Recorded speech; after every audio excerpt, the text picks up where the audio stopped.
બીજાનું સુખ જોઈ આનંદ ન પામી શકીએ ત્યારે સમજવું કે આપણી બુદ્ધિ ઉપર ઈર્ષ્યાનો કાંટ ચડી ગયો છે, અને બીજાના દુઃખ જોઈ શોક ન થાય તો સમજવું કે આપણી માનવતા ઉપર સ્વાર્થનો કાંટ ચડી ગયેલ છે.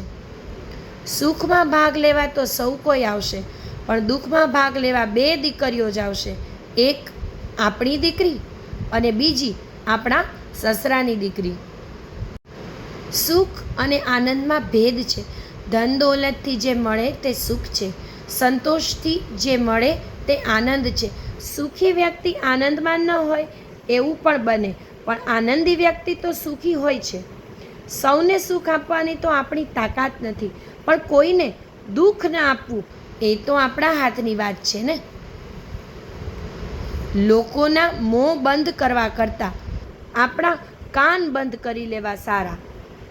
એ માણસ તમને ક્યારેય દુઃખી નહીં કરે જે તમને પ્રેમ કરે છે. હા, એ માણસની વાત અલગ છે જે ટાઈમ પાસ કરે છે.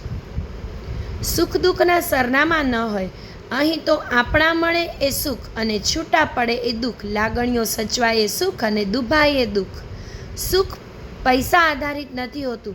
જ્યાં બધા હળીમળીને પ્રેમથી સાથે રહે એ ઘર સ્વર્ગ સમાન હોય છે.